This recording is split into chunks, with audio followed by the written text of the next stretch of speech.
relate to who we are today. People walk around and call themselves kings and queens. I'm about to put this down. I was at the Festival of Death, the Festival of Money, the Festival of Life. I stopped by there this week, and I see people, it's a lot of conscious stuff. People selling DVDs. Why are you selling something that people actually need to elevate? I don't know. If you care about people, you're not going to sell it. Because you know they need this information to elevate. You are humanity. If the Jehovah's Witnesses can stand on the corner and give out Jehovah's Witness tracts, why black people can't give out knowledge to say they're people? With these festivals, we know the people need conscious centers and conscious meccas to get together and wake up and gather. But you charge them to get in. $10 to get something that's needed to enrich and elevate the consciousness of the community. You charging people to get into it. Now you're selling their culture. It's the festival of life, but you're selling life.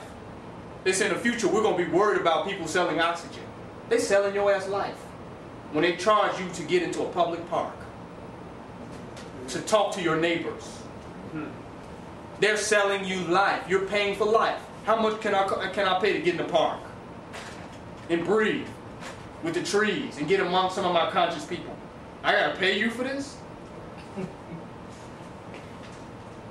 They don't charge each other in Africa when they had their events. They're free for the village. But the Africans come over here and charge us to have real authentic African experiences. That's madness. You're not going to pay in Ghana or Nigeria at no damn festival. But you're going to pay in America to get into a festival, which is about selling and consumerism. And they're selling you an illusion, an encapsulated identity of being African that's based upon consumerism. That's what you're buying into. You're not buying into the reality of who you are. You're buying into capitalism. You got to purchase your identity. I'm this dajiki. I'm these shells. I'm this African jewelry. I'm this music. I'm these drums I bought. And it's a consumeristic African identity. And that's what they're selling us. But I'm walking through here, and Europe is all in there. Police officers walking around like martial law. It was more police officers at the damn festival than people. It was more all police than people. And I mean Aryan-looking cops. Look like they were the damn Aryan nation. Militant, racist cops at an African festival. What the hell is they doing at a damn African festival? This is supposed to be a festival of life, of us celebrating who we are on our divinity, and you got white racists walking around on security? What type of shit is this? That's some bullshit. And these people walking around talking about they kings and queens. But they so busy trying to see how much money they booth sold. And this person, they're making money at their booth, and it's a boothism. And a white boy walking around controlling everything. And we're trying to get pennies and sell consciousness and knowledge. And he's using his knowledge and unity for imperialism and colonializing us. And we are in a gate we got to pay $10 to get into, look like a damn prison yard. And we can be African for a damn day. Just make sure them niggers don't get too African. Make sure they shut it down right and don't start believing that this Native American ground is theirs and that this park is theirs. Don't let them start believing that. So I want to have as many of you officers walking around here as I to make the niggas remember that this is still a concentration camp. And you all are in prison. Make sure they remember that. And these people talking about their kings and queens. There's no king and queen ever. All these people out here talking about, these black people talking about their king and queen, is going to never let no foreigner's currency system be the totality of the economic society of their people. No king will ever do that of no African nation. How is your whole reality as a king of a black nation or a queen going to be the foreigner's currency system? That's the whole nature of your whole reality. Daddy, you ain't no damn king or queen. Literally. When you let people come and take over and control what you're doing, the white boys, the Aryan nation in police uniforms, how you gonna be a damn king and queen? You're exiled. You're thrown from your power by your damn self. By putting yourself in that situation. That's what they're doing. They're not kings and queens. They're far from it. No damn king and queen gonna let that shit go down. Shaka Zulu wasn't gonna let it go down. Tusana Lovacha was not gonna let it go down. Prince Abubakar, Mansa Musa was not gonna let it go down. So how we as black people today all walk around talking about we kings and queens and we letting that go down? That's foolery. Our ancestors are laughing at us. And that rain that we experience is mixed with their spit. They're spitting on us for this madness that we're perpetrating under the auspices of divinity. I mean, it's insulting. And all we can think is going in there making money, and the white boy letting you make money, because he shut it down when he get ready. He shut it down early. Damn park open to 11 o'clock. He tell you how long you can prosper. How the hell you a king and a queen? And the white boy telling you when you can prosper. Nobody tell no king and queen how much goddamn prosperity they can have and get from their own people. Yeah. No king and queen gonna let that happen. Oh, y'all gotta close the park down. No more selling. How you gonna tell me I can't interact and transact with my people? That's some slavery shit. Slaves don't talk to each other no more. It's over with. Ain't that some slavery shit? Yeah, absolutely. You can't talk. It was a time when you was working in the field. Right. You can't talk to your people no more. They say you can't walk. Y'all can't talk to each other no more in the park. The white boy be standing there with his uniform on. Excuse me, this closed. You tell me I can't talk to my people?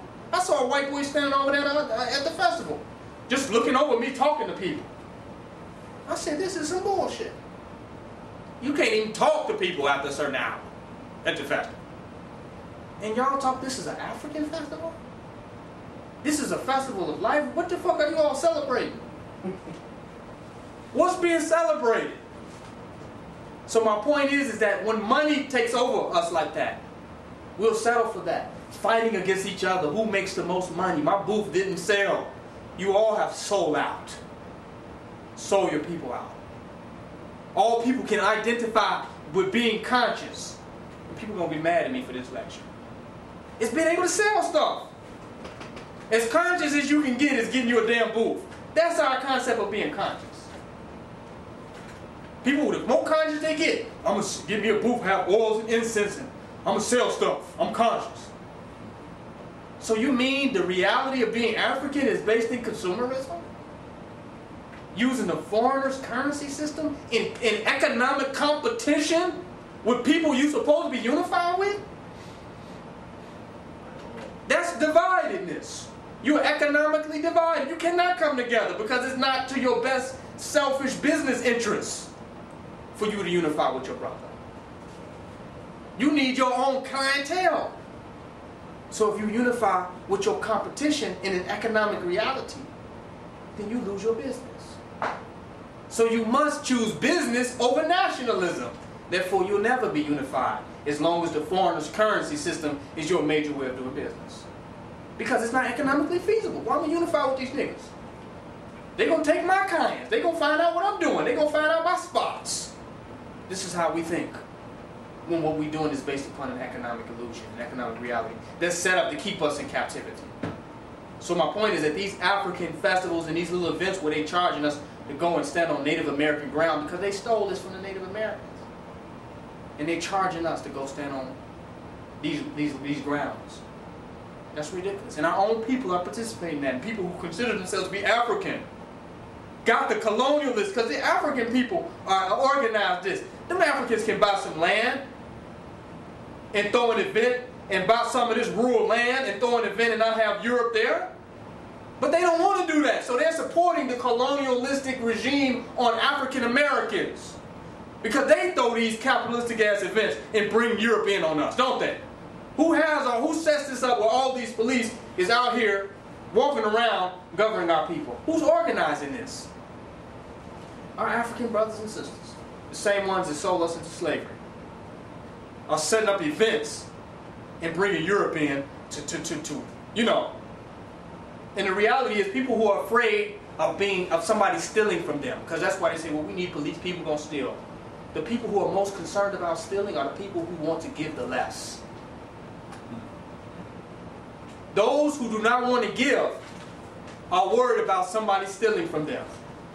I said, if I took my bag with all my knowledge DVDs in it, because I ain't got no money, but all the DVDs I have, I burned up 300 DVDs. I said, if somebody stole my bag, they would be doing me a favor. I'm glad they're that interested in that information. So to me, stealing is an opportunity for giving. You understand what I'm making? Because now they have to receive what you have to give. So if I can awaken somebody by them stealing something that's valuable for them, I have no problem with it. I'm not going to make the police come between me and their receiving of what is righteous and divine. Do you understand the point I'm making? So if our African culture is divine, you got all these police out here to stop people from stealing. Why are you? All they're gonna do is get in and rock African culture and promote African. Whatever they take from there is gonna promote African culture. So you have nothing to lose. But they don't want to see an African society. They want to see their own imperialistic, isolated tribe rich. They want to come in our communities, do us like the Arabs. Even our own black people, when they become conscious, they become something other. Something that can make money off ignorance. That's what they become. I'm going to make money off of ignorant people. I'm not going to give you what I know that would enrich you and wake you up. I'm going to make money off your ignorance. So yeah, our people do that to each other. And it's not because we're evil and hate each other. It's because of greed. It's because of the monetary reality. So my point is, people have to start realizing that once you get on nation building, you get on community building, it puts you in a position to now start to help your people. To work for your people. And you benefit. Because when you help those people, you have a better community to live in. You don't have a community filled with drive-by shootings, muggings, stabbings, cutting, everybody out there thirsty. They're acting like that because they don't have the knowledge itself. And people who have it to give are capitalizing off of it. So they need to rob and steal to pay you to get the knowledge you got.